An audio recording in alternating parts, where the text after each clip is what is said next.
again. Welcome to another episode of Azania in Therapy. I'm your host, Thabang Tlaka. Today, I've got a special guest, a good friend of mine, a psychometrist. Please welcome Gontse Tlailane. How are you? Hi, I'm good. How are you? I'm good. Happy to see you after so many years. It's been a couple of years. Yeah, I mean, when I saw you, I think we were doing it was a project in Hammanskraal somewhere. That was the last time. Yeah, it's been quite. That was before COVID. That was before COVID. Sheesh, yeah. That's a long time. You haven't changed. You know? Well, is that a good thing? That's a good thing. It's a good thing. It's a good wonderful. That's good. Thank you. But good seeing you. So now you went, and now you're a psychometrist. Mm-hmm. And for those who don't know, right? Yeah. So what's a psychometrist and what do they do? You know, because here at the channel, we try to educate and inform. You know, so for those who don't know, you know, people talk about, you know, you get psychologists, you get psychometrists. Yeah. So what's the difference? What is it that you do? All right. So usually when I introduce myself, I'll say this snippet, ne? Yeah. I'm Mmakau Tlailane, and I'm a registered psychometrist, and I'm the founder and director of Tlailane Psychometrics, and we specialize in career guidance and career counseling. Yes. Right? So to answer your question, psychometrists is pretty much assessment specialists. Yeah. So the assessments that you find within the psychology discipline. Yeah. So that would be standardized, scientifically proven psychometric assessments, which usually people use or professionals use for selection. It could be in corporate when people are applying for jobs. Yeah. Could be for bursary selections. Yeah. Career guidance and counseling, also learning disabilities.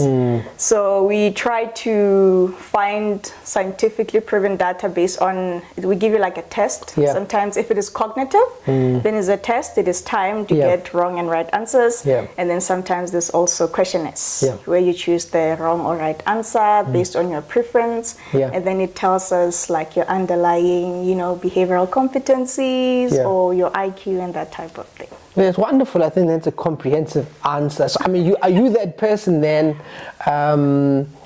You said so somebody's looking for a job, and they say, "Hey, you know, I went for this interview. I had an interview. Now I'm going for a test." Yeah. Would you be one of those people now helping them with their test? Yes, I will be one of the professionals that will facilitate that process. Yeah, and what are you looking for in that case? You know? So every job has what we call a job spec. Yeah. And then in a job spec, you'll get the job description and the different key performance indicators and also key responsibilities. Yeah. So sometimes for a certain job, there's a certain cognitive ability that you should have. You know, like whether it's numerical ability or spatial orientation, depending on the type of, you know, job that, you know, that role, you know, occupies. So, and then you assess cognitive ability. Say maybe it's an accountant, right? Then we'll assess your more like numerical ability. Than we would verbal ability for a different profession that would require more talking and using critical, you know, information, input, processing, and output. You know. And then we also look at, mostly a lot of institutions like to look at personality, right? Personality at work and how your underlying personality preferences may be a good fit for that role that you will be potentially occupying. Like say you're someone who likes to be around people, relate to people, work in an open space environment. You know, and then you find that, okay, you can do the job cognitively. You have the intelligence to carry out the task. But then you find that you don't like working in an open space environment. You're a little bit shy, you're shallow, like, okay, there's someone next to me and I have to make calls. You know, so those type of things. You look at those personalities. Sometimes they go as far as interests. But one of the most current tests that a lot of people like to use now is assessments that measure what we call counterproductive work behaviors. So this counterproductive work. Management wants to know that. Management wants to find out. Exactly. Is this a good hire or it's going to waste our money? So just things like that, really. No, awesome. And then, so when when I'm sticking with the work, I'm going to get into the career, school and stuff just a bit. So when people are coming, so they go for an interview, they're going for this assessment, what do you find that they wonder about? Like what misconceptions or anxieties do they have around this test they're supposed to do, this assessment? Yeah, it's exactly that word you used, anxiety. A lot of candidates, on my side there will be candidates, they get what we call assessment anxiety, right? So they think I'm going to write a test. They have flashbacks of high school, flashbacks of varsity. And this is someone who has graduated many years ago and they never really cared to go back. And now they think they have to take tests and they can fail them, and them failing them, would subsequently mean they don't get the job and they're looking forward to the salary and all that. But it's not, it's not the right way of putting it. It is an assessment, so it assesses different competencies that you have. It is not necessarily a test. You find a lot of them, managerial ones, you do get, it's kind of standard to have cognitive ability assessments. Tests that they don't pass or fail. They don't have to multiply and divide. And we like we say in psychometry, it's about the best fit. Are you the best fit for this role? Are you the best fit for this job? So it's not really however way your assessment results come out, and however way a practitioner has interpreted the assessment results, based on obviously observing HPCSA, Act 56 and everything, all the other related acts. It is just to say for what they're looking for, you're not necessarily the best fit. At one of the institutions where organizations were used to work, their recommendations were 4. So they had recommended, and then they had recommended with developmental areas, and then they had recommended with developmental areas, but with strong reservations, and then they had not recommended. Right? So you have like 3 chances of making it. And also the assessment results are not the final decision as to you get the job or not. You still have the recruitment team still uses your CV, and usually a lot of roles you go for 2 rounds of interviews, and how they would have scored you, and then the assessment results, and then the line manager or the hiring manager would use that to make the final decision. Because it's quite comprehensive. When you were saying that, I don't recall what this ad was for. There was an ad many years ago on TV. So you see 2 people being interviewed. So one gentleman comes in and they ask him a question, and he just gives them the numbers. He gives them the numbers. He gives them the numbers, and he was like on point. They say okay. He leaves the room. Then another gentleman comes. He gives them the numbers, but he cracks a joke, and and then the guy got the job. And then so when you said that, I just remembered that it's a whole comprehensive thing. It's not just the assessment, but it's how you relate with the team, the role, so the best fit. So if somebody doesn't make it, it's not necessarily that there's something wrong with them. They may just not fit the team and that particular role. No, that's interesting. The congratulations on the business, right? Thank you. The founder. Yes, thank you. The founder. And so do you do a lot of career guidance, aptitude tests, and so when I started the business, I thought about it when I was doing my internship. I did my internship with UJ, and I did it at UJ at the student service at PsyCAD, and we specialized in career guidance and career development pretty much. So for me, I looked at the type of environment where I'm from. I grew up in Sinotlelo. It's a typical village. And then we also have a home here in Mamelodi, right? So I'm pretty much exposed to a village and a township environment. And then when I looked at the average learner, right, because the company is pretty much indicated for that clientele, to say when I looked at an average learner, I realized that, even the thought of psychometric assessment was very far-fetched, even for me, because, I'm those people that developed a service or a product for me. I'm that person that I'm selling to. So what we pretty much is we focus on career guidance and career counseling. So we're like a career development house where we look at grade 9 subject choice, right, which was indicated for learners that are in grade 9 and they are about to go to grade 10 and they're going to do all these different specializations, maths and science, economics and accounting, and the other ones, right? So I get it now, I'm from a rural area, so we just know maths and science, history and economics and accounting, but things like that, right? And then we also have career assessments for grade 11s and grade 12s, but also people post-matric that are in varsity studying or doing whatever that, you know, they may be doing if they want to figure out, you know, what career interest they may have, right? So we also do that. We've also added now recently a new service, which is the online study skills or study methods workshops.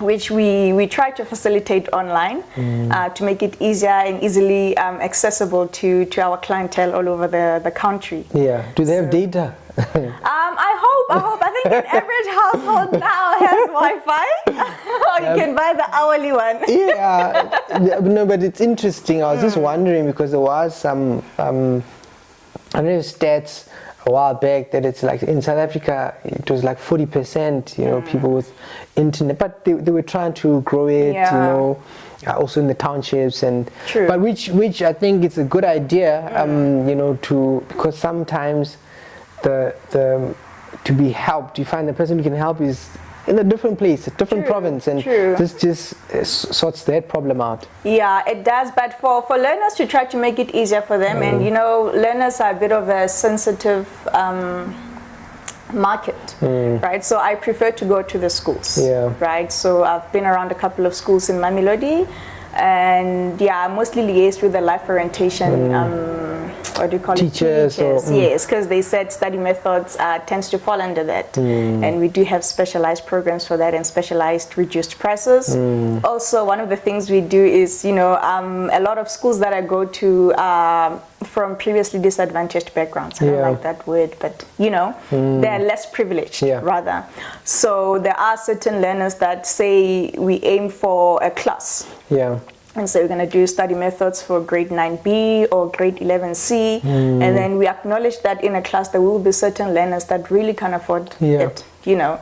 So we do credit those learners. We get them into the workshops for free. It's just the teachers have to quantify that because it's their learners. They can come and say, let me in. You know. So that's some of the things that we stand for at Tlailane Psychometrics. We aim to bridge the gap between some of the educational psychological services that are offered in privileged schools versus not privileged schools. I mean, I think that's important work. I find that usually, especially at the beginning of the year, whether here and other places that I work, you know, there's a rush to sending learners like, oh, they're struggling. Do something now, you know. And then my desire, my wish was always, I wished, you know, that we could catch, suppose learners who are struggling earlier, or those who have to decide on subjects, to guide them earlier, not to go in one stream then you struggle later. So what you're doing, I think, is important work. But thank you. You know, what do you pick up when you go to schools? What do you find that learners are struggling with? You know, like when you say, oh, but this seems like a common thing that people struggle with, you know, like do you have trends that you pick up when you work with learners, like, oh, this thing should have been dealt with, or that's just coming up recently? I think obviously coming from a place of entrepreneurship, right? So you market your product, you develop a pre-seen need for a product, and then you kind of build a bridge of service selling a product. And then in the early developments, I started it during COVID. So the problem was, it's COVID, I can't just walk into a school. You know, there's the strict protocols that have to be observed, and you know, our schooling system, even the people that are allowed to be on the premises was kind of only those that it was mandatory for them. And it's one of the things that our Department of Education, you know, facilitated strictly, and I was very proud of them for that. They did very well. And so I had to cold call, right? I'm person X from company X who's selling the service, And it's funny how a lot of people that picked up the call, you call, it goes to reception, and then they refer you to a teacher they think could help you with that. And one of the things that I picked up was that they thought career assessments were like a career expo. I see, because that's what they are used to. Yes, right? So it was one of the misconceptions then that I encountered. And then I thought, no, maybe it's because, you know, over the phone, and it's one of the things, I've done sales when I was younger. And you know the art of persuasion in person, face to face. Yeah, it makes the difference. A big difference. And that's one of the things I realized, that people sometimes, when we listen in, we just pick up certain words that we are aware of. Career. That's what it happened. That's what happened, you know. And I realized, you know what, I will need to actually sit with these people and actually break it down. Break it down. And that was that.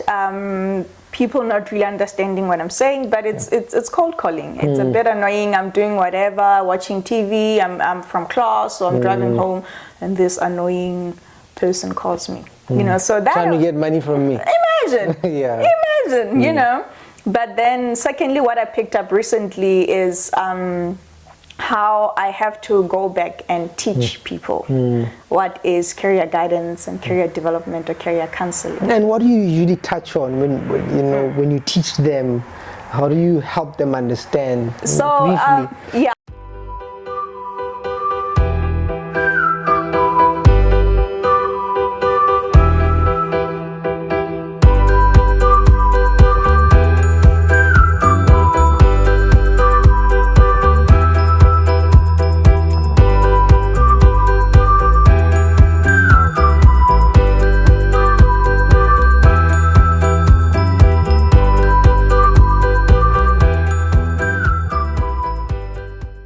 Okay, briefly, I hope you don't have to give a workshop.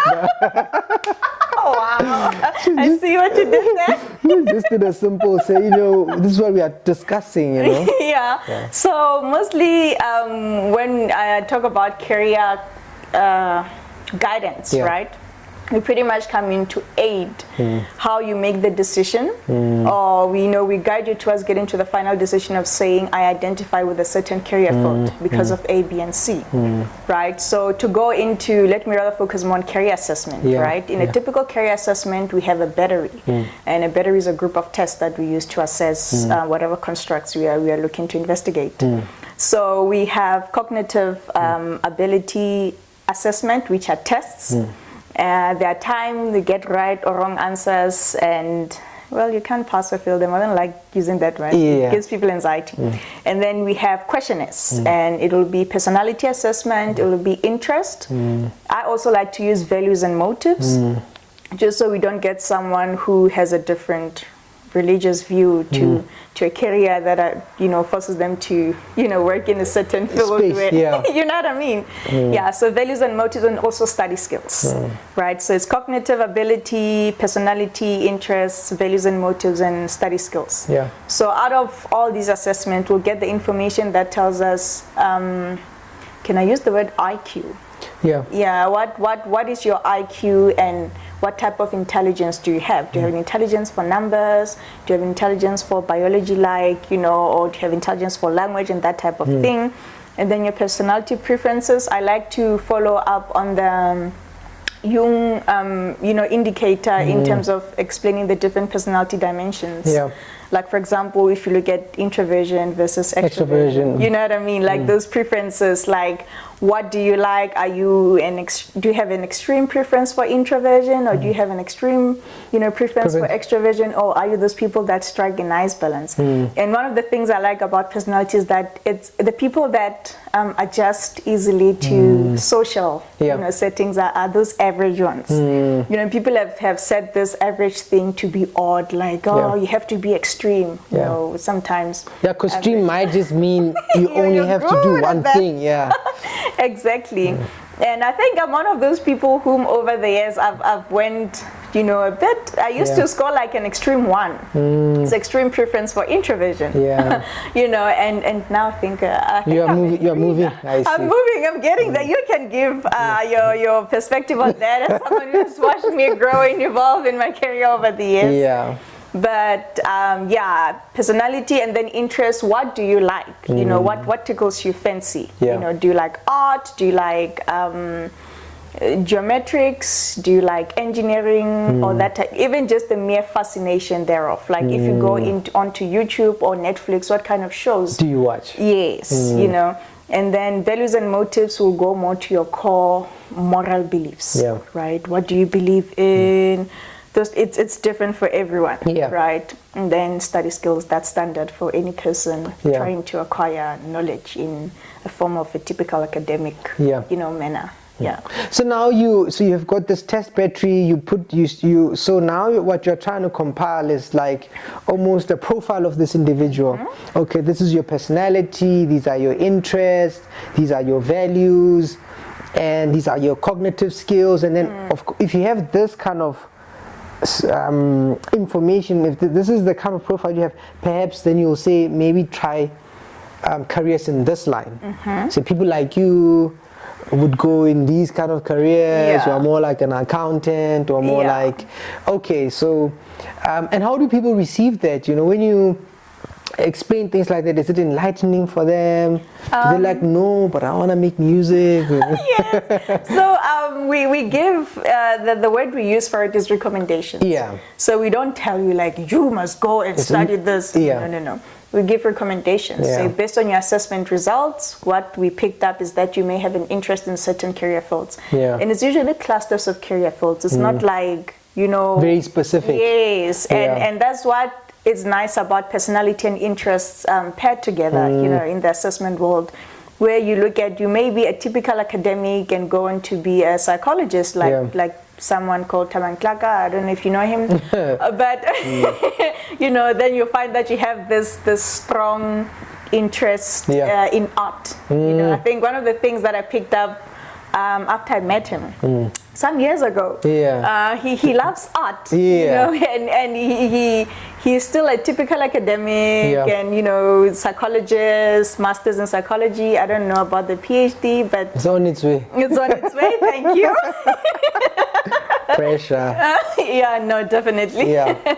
So yeah, it's that. It doesn't mean you have to be one or another. It's just a matter of these are some of your interests and how your profile came up. And then sometimes how it helps people is they can then plan. Okay, if they want to, because we live in a world of multiple streams of income and multiple careers as well. So it just kind of says to you, where would you rather start, right? And which of these can you use constructively to create a career that you can have career satisfaction, but also make the money and be effective and influential in society and leave like a legacy type of thing. I mean, that's an interesting point, because I mean, where you are coming from, because you know, we get the traditionalists, you get baby boomers, Gen Z, and you've got millennials, and you know, you've got Gen Zs, and so all these people are working very differently, right? And the current generation is more interested in things like, you know, working, say, remotely. Like the careers for today are not careers that are, I mean, you still get your doctors and your lawyers and the typical ones, but I mean, people go YouTubers and there's AI. Do you I mean, talk to people about things like that, or do you have people come in and say, you know, I want to do this thing, but there isn't like a president, or like they're not copying anyone, but these newer careers that people are sort of interested in. Do you ever look into those, talk to people about those? Do people ask you about them? Yeah, it'll obviously depend on the clientele that will be in the conversation. Yes. But people do come, and some people also have anxiety towards that. To Yes. say, you know, I know of a psychologist that's doing all this art, the acting, the books. Yeah. Well done on that. Very congratulations. You spoke a lot about wanting to write books. Yeah. And you did that. One day, yeah. Eventually. Oh, Gontse, not Thabang. Thabang is the other guy. The other guy. Yes, but yeah. Anyway, you do get people that wonder, how do I blend, you know, everything, all my interests.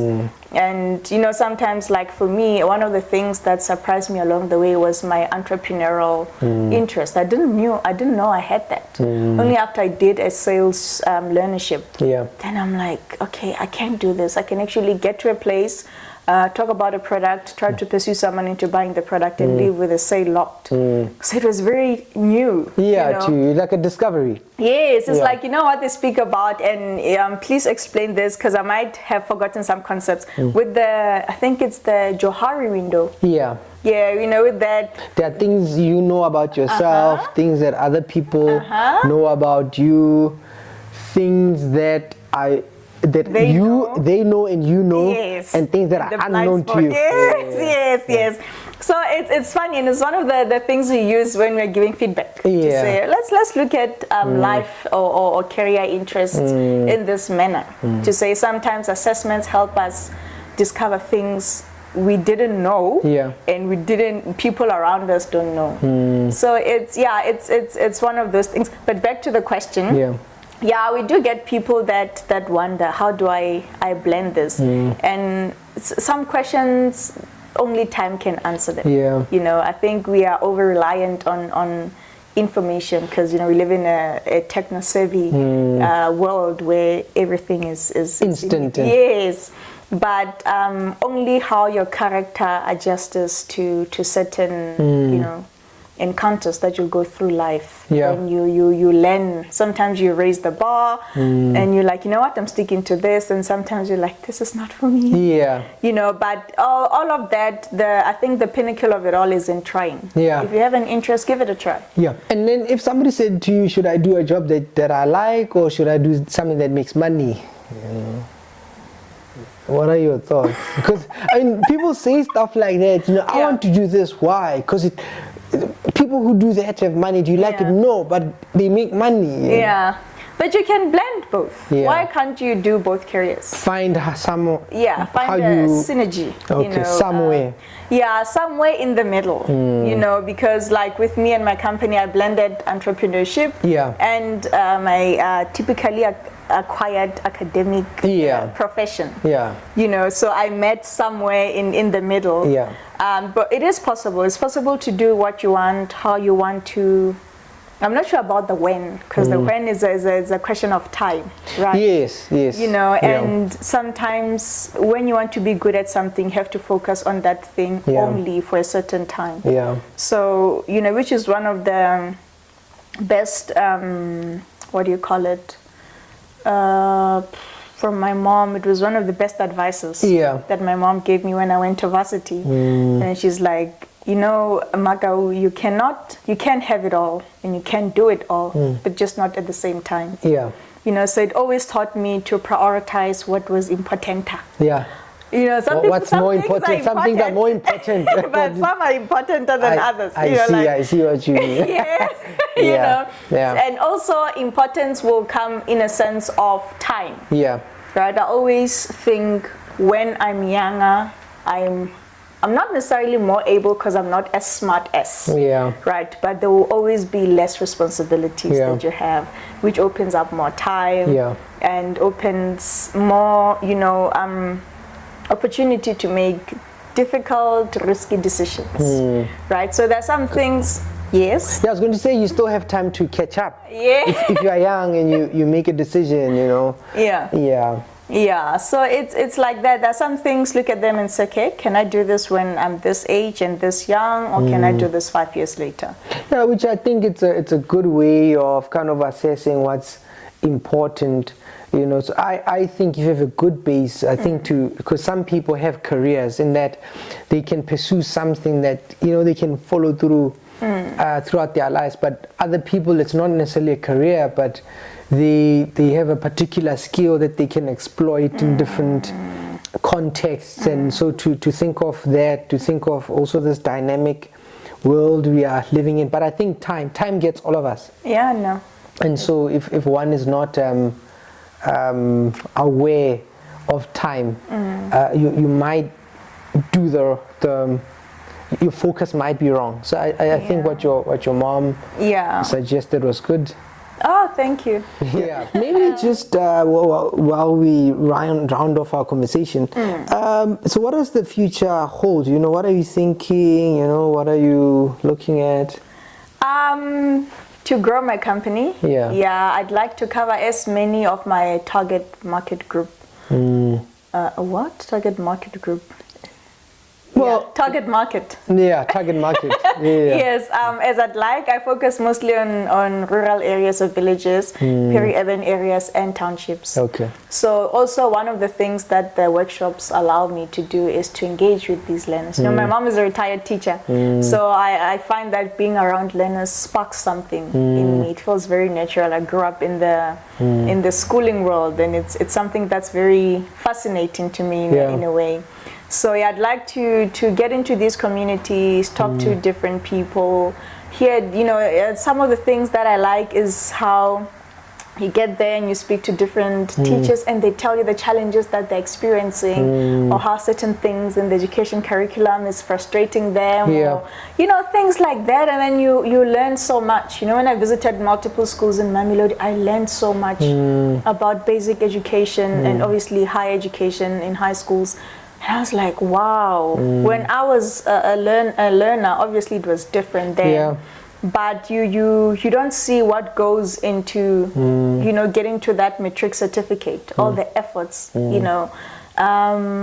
Also, while we're at that, just to encourage parents to help the teachers. The teachers shouldn't feel like they're in this alone, because I think a lot of them become a bit discouraged because they feel like parents are not in it with them. Yeah. So yeah, also parents, you know, should get involved and be as interested in their learners, in their kids getting the education they want and involved.